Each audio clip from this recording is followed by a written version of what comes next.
Bonjour, aujourd'hui on va voir la réaction de Vanessa suite à la vidéo de Jules.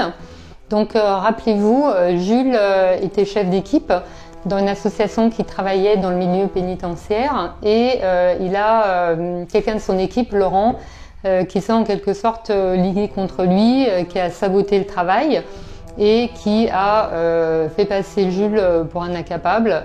Et comme la direction ne faisait pas tellement attention, il a finalement réussi. Donc du coup, le pauvre Jules s'est retrouvé complètement désemparé aux mains de Laurent et il n'était plus dans les bonnes conditions pour faire du bon travail.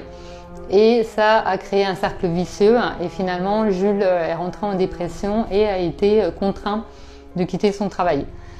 Il a été remplacé après par Christelle et Christelle évidemment a subi exactement les mêmes brimades que Jules de la part de Laurent. Donc elle est elle aussi partie en dépression. Donc maintenant on va voir ce que pense Vanessa de cette situation.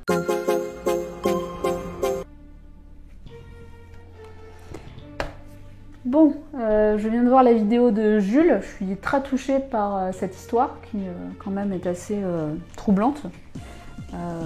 Là on voit bien que malheureusement Jules, déjà il travaille dans un contexte un peu particulier, hein, un secteur pénitentiaire c'est un peu spécifique, déjà c'est pas toujours évident. Et là on voit qu'il s'est confronté à un manipulateur, clairement.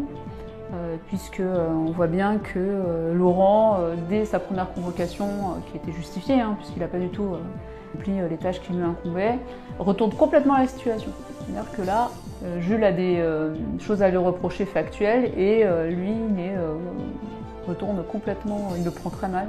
Donc Laurent retourne totalement la situation, il persécute Jules, alors que c'est lui qui est en tort, il est sous sa responsabilité hein, comme collaborateur.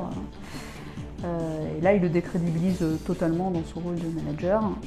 Et pire que ça, c'est qu'il va plus loin, c'est qu'il va vraiment se faire le porte-parole du sabotage général auprès des équipes pour vraiment, là aussi, décrédibiliser Jules et sa fonction. On peut constater les erreurs aussi de la hiérarchie hein, qui ne soutient absolument pas Jules. À un moment donné, qui remonte la situation à plusieurs reprises. Voilà. Jules, dans son élan, va faire cet email qui va un peu signer la fin de sa crédibilité finalement en tant que manager, puisque Laurent garde bien ce mail de côté pour le ressortir au bon moment. Et donc on voit bien qu'il y a une absence totale de confiance entre la hiérarchie et Jules. Jules arrive finalement tombe en épuisement professionnel, en burn-out, parce que on voit qu'il prenait très à cœur son travail, qu'il s'y investissait totalement et la prise de recul n'est plus du tout possible. Il part en vacances, il n'arrive pas du tout à se détacher de son travail, il s'inquiète. Voilà, limite ça lui pose des problèmes dans son couple, dans sa vie privée, donc on voit qu'il est complètement happé par son travail. Donc, il n'arrive plus à mettre à distance. Et c'est ce qu'on peut voir dans le burn-out, c'est que les gens sont très investis. Voilà, quelqu'un qui s'en fiche un peu de son travail, il ne va pas tomber en burn-out, clairement pas. Laurent, c'est un grand manipulateur parce qu'on voit que finalement il a déroulé son plan un petit peu sans accroc, hein, qu'il avait voilà, étape par étape bien préparé son coup jusqu'à saboter totalement la crédibilité de Jules, au point que celui-ci, voilà, il a dû se mettre en arrêt maladie. Hein, et pendant cet arrêt, quand même, la direction, une fois de plus, donne la légitimité à Laurent, qui est quand même le point central de la problématique générale. Je suis énormément touchée par l'histoire de Jules parce que malheureusement, voilà, jusqu'à la fin, il n'aura pas eu gain de cause et il n'aura jamais pu avoir la parole et la crédibilité qui aurait dû être la sienne dès le départ. Donc il en vient à un tel épuisement qu'il est obligé de démissionner, hein, il ne peut plus du tout continuer dans ces conditions-là. Et d'ailleurs, hein, ce qui est pire, c'est que Laurent, voilà, étant arrivé finalement à son objectif, continue, puis chassé le naturel, il revient au galop, hein, il commence à ne plus du tout assurer son travail, Et qu'est-ce qui se passe? On voit qu'avec Christelle, il se passe la même chose, puisque de nouveau, il va l'attaquer et elle-même va subir les conséquences du comportement de Laurent.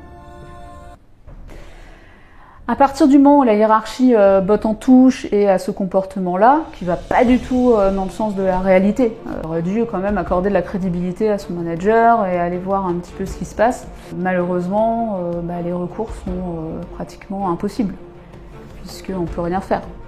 Là, sans l'investissement de la hiérarchie par rapport à ce genre de problématique, c'est un peu sans issue, malheureusement.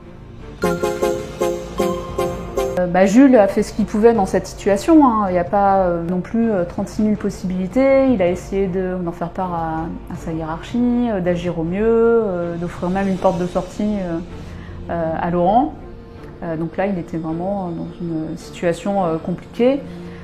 Maintenant, ayant démissionné, ce qu'il faut pour lui, c'est pouvoir lui apporter une aide et l'aider à se projeter ailleurs, c'est-à-dire à reprendre là aussi confiance en lui, à revaloriser tout son travail et puis sa manière d'être. C'est-à-dire vraiment, c'est quelqu'un qui est très investi dans son travail, qui a beaucoup de rigueur. Donc ce sont des qualités à la base et qu'il doit retrouver. C'est un peu ces qualités qui l'ont amené malheureusement à tomber en burn-out, mais c'était dans cet environnement-là. Dans un autre, au contraire, ce sera valorisé et il y a des accompagnements justement où je peux l'aider par exemple justement à reprendre confiance en lui et à trouver un environnement de travail qui lui correspond totalement et où ses qualités seront reconnues largement.